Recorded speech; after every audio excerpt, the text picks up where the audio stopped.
पहली बात तो यह कि माता सीता का धरती में समा जाने के प्रसंग पर मतभेद और विरोधाभास है। पद्म पुराण की कथा में सीता धरती में नहीं समाई थीं, बल्कि उन्होंने श्री राम के साथ रहकर सिंहासन का सुख भोगा था और उन्होंने भी राम के साथ में जल समाधि ले ली थी। वाल्मीकि रामायण के उत्तरकांड के अनुसार प्रभु श्री राम के दरबार में लव और कुश राम कथा सुनाते हैं। सीता के त्याग और तपस्या का वृतांत सुनकर भगवान राम ने अपने विशिष्ट दूत के द्वारा महर्षि वाल्मीकि के पास संदेश भिजवाया, यदि सीता का चरित्र शुद्ध है और वे आपकी अनुमति ले यहां आकर जन समुदाय में अपनी शुद्धता प्रमाणित करें और मेरा कलंक दूर करने के लिए शपथ करें, तो मैं उनका स्वागत करूंगा। यह संदेश सुनकर वाल्मीकि माता सीता को लेकर दरबार में उपस्थित हुए।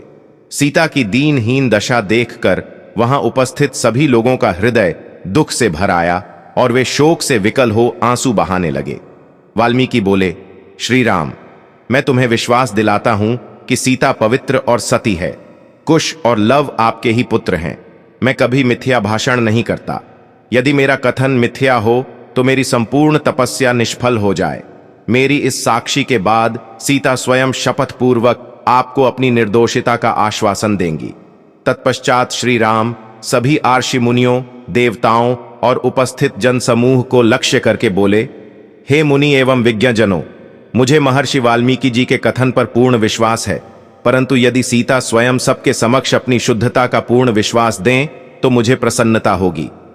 राम का कथन समाप्त होते ही सीता हाथ जोड़कर नेत्र झुकाए बोलीं, मैंने अपने जीवन में यदि श्री रघुनाथ जी के अतिरिक्त कभी किसी दूसरे पुरुष का चिंतन न किया हो तो मेरी पवित्रता के प्रमाण स्वरूप भगवती पृथ्वी देवी अपनी गोद में मुझे स्थान दें। सीता के इस प्रकार शपथ लेते ही पृथ्वी फटी। उसमें से एक सिंहासन निकला। उसी के साथ पृथ्वी की अधिष्ठात्री देवी भी दिव्य रूप में प्रकट हुई। उन्होंने दोनों भुजाएं बढ़ाकर स्वागत पूर्वक सीता को उठाया और प्रेम से सिंहासन पर बिठा लिया। देखते देखते सीता सहित सिंहासन पृथ्वी में लुप्त हो गया। सारे दर्शक स्तब्ध से यह अभूतपूर्व दृश्य देखते रह गए। इस संपूर्ण घटना से राम को बहुत दुख हुआ। उनके नेत्रों से अश्रु बहने लगे।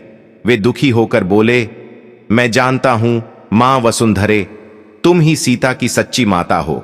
राजा जनक ने हल जोतते हुए तुमसे ही सीता को पाया था, परंतु तुम मेरी सीता को मुझे लौटा दो या मुझे भी अपनी गोद में समा लो। श्री राम को इस प्रकार विलाप करते देख ब्रह्मादि ने उन्हें नाना प्रकार से शांतावना देकर समझाया। इसके बाद अनेकों वर्षों तक राज्य करने के बाद राम जी भी भाइयों और कुछ अयोध्या वासियों समेत सरयू में उतरते गए और एक एक करके सब वैकुंठ पहुंच गए। इससे पूर्व उन्होंने लव को लवपुरी नगर में राज्य दिया, जबकि कुश को अयोध्या का राज सिंहासन सौंपा। यह घटना इस प्रकार है। एक दिन काल तपस्वी के वेश में राजद्वार पर आया। उसने संदेश भिजवाया कि मैं महर्षि अतिबल का दूत हूं और अत्यंत आवश्यक कार्य से श्री रामचंद्र जी से मिलना चाहता हूं। संदेश पाकर रामचंद्र जी ने उसे तत्काल बुला भेजा और महर्षि अतिबल का संदेश सुनाने का आग्रह किया। यह सुनकर मुनिवेशधारी काल ने कहा, यह बात अत्यंत गोपनीय है। यहां हम दोनों के अतिरिक्त कोई तीसरा व्यक्ति नहीं रहना चाहिए। मैं आपको इसी शर्त पर उनका संदेश दे सकता हूं कि यदि बातचीत के समय कोई व्यक्ति आ जाए तो आप उसका वध कर देंगे। श्री राम ने काल की बात मानकर लक्ष्मण से कहा, तुम इस समय द्वारपाल को विदा कर दो और स्वयं द्वार पर जाकर खड़े हो जाओ। ध्यान रहे, इन मुनि के जाने तक कोई यहां आने न पाए। जो भी आएगा मेरे द्वारा मारा जाएगा। जब लक्ष्मण वहां से चले गए तो उन्होंने काल से महर्षि का संदेश सुनाने के लिए कहा। उनकी बात सुनकर काल बोला, मैं आपकी माया द्वारा उत्पन्न आपका पुत्र काल हूं। ब्रह्मा जी ने कहलाया है कि आपने लोकों की रक्षा करने के लिए जो प्रतिज्ञा की थी वह पूरी हो गई। अब आपके स्वर्ग लौटने का समय हो गया है। वैसे आप अब भी यहां रहना चाहें तो आपकी इच्छा है। यह सुनकर श्री राम ने कहा, जब मेरा कार्य पूरा हो गया तो फिर मैं यहां रहकर क्या करूंगा। मैं शीघ्र ही अपने लोक को लौटूंगा। जब काल से रामचंद्र जी वार्तालाप कर रहे थे, उसी समय द्वार पर महर्षि दुर्वासा रामचंद्र से मिलने आए। वे लक्ष्मण से बोले, मुझे तत्काल राघव से मिलना है। विलंब होने से मेरा काम बिगड़ जाएगा, इसलिए तुम उन्हें तत्काल मेरे आगमन की सूचना दो। लक्ष्मण बोले, वे इस समय अत्यंत व्यस्त हैं, आप मुझे आज्ञा दीजिए, जो भी कार्य हो मैं पूरा करूंगा। यदि उन्हीं से मिलना हो तो आपको 2 घड़ी प्रतीक्षा करनी होगी।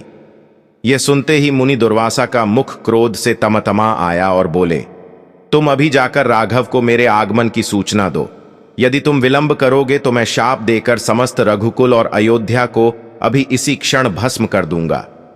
आशी के क्रोध युक्त वचन सुनकर लक्ष्मण सोचने लगे, चाहे मेरी मृत्यु हो जाए, रघुकुल का विनाश नहीं होना चाहिए। यह सोचकर उन्होंने रघुनाथ जी के पास जाकर दुर्वासा के आगमन का समाचार जा सुनाया। रामचंद्र जी काल को विदा कर महर्षि दुर्वासा के पास पहुंचे। उन्हें देखकर दुर्वासा आर्षि ने कहा, रघुनंदन, मैंने दीर्घ काल तक उपवास करके आज इसी क्षण अपना व्रत खोलने का निश्चय किया है, इसलिए तुम्हारे यहां जो भी भोजन तैयार हो तत्काल मंगाओ और श्रद्धा पूर्वक मुझे खिलाओ।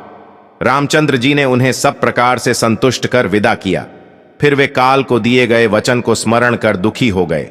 राम को दुखी देख लक्ष्मण बोले, प्रभु, यह तो काल की गति है, आप दुखी न हो और निश्चिंत होकर मेरा वध करके अपनी प्रतिज्ञा पूरी करें। लक्ष्मण की बात सुनकर उन्होंने गुरु वशिष्ठ तथा मंत्रियों को बुलाकर उन्हें संपूर्ण वृत्तांत सुनाया। यह सुनकर वशिष्ठ जी बोले, राघव, आप सबको शीघ्र ही यह संसार त्याग कर अपने अपने लोकों को जाना है। इसका प्रारंभ सीता के प्रस्थान से हो चुका है, इसलिए आप लक्ष्मण का परित्याग करके अपनी प्रतिज्ञा पूरी करें। प्रतिज्ञा नष्ट होने से धर्म का लोप हो जाता है। साधु पुरुषों का त्याग करना उनके वध करने के समान ही होता है। गुरु वशिष्ठ की सम्मति मानकर श्री राम ने दुखी मन से लक्ष्मण का परित्याग कर दिया। वहां से चलकर लक्ष्मण सरयू के तट पर आए। जल का आचमन कर हाथ जोड़ प्राणवायु को रोक उन्होंने अपने प्राण विसर्जन कर दिए।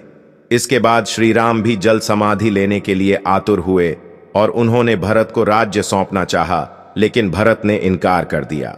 भरत ने कहा, मैं भी आपके साथ जाऊंगा। प्रजाजन भी कहने लगे कि हम सब भी आपके साथ चलेंगे। कुछ क्षण विचार करके उन्होंने दक्षिण कौशल का राज्य कुश को और उत्तर कौशल का राज्य लव को सौंपकर उनका अभिषेक किया।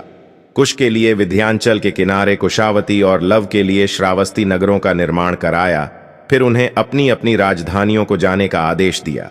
इसके पश्चात एक द्रुतगामी दूत भेजकर मधुपुरा से शत्रुघ्न को बुलाया। दूत ने शत्रुघ्न को लक्ष्मण के त्याग, लव कुश के अभिषेक आदि की सारी बातें भी बताई। इस घोर कुल क्षरायकारी वृतांत को सुनकर शत्रुघ्न अवाक रह गए। उन्होंने अपने दोनों पुत्रों सुबाहु और शत्रुघाती को अपना राज्य बांट दिया। उन्होंने सुबाहु को मधुरा का और शत्रुघाती को विदिशा का राज्य सौंप तत्काल अयोध्या के लिए प्रस्थान किया। अयोध्या पहुंचकर वे बड़े भाई से बोले, मैं भी आपके साथ चलने के लिए तैयार होकर आ गया हूं। यह सुनकर वहां उपस्थित सुग्रीव, विभीषण भी प्रभु के साथ सरयू में जाने के लिए तैयार हो गए, लेकिन श्री रामचंद्र जी ने विभीषण को रोक दिया। विभीषण को कलयुग की संधि तक जीवित रहने का आदेश दिया। अगले दिन प्रातःकाल होने पर धर्म प्रतिज्ञ श्री रामचंद्र जी ने गुरु वशिष्ठ जी की आज्ञा से महाप्रस्थानोचित सविधि सब धर्म कृत्य किए।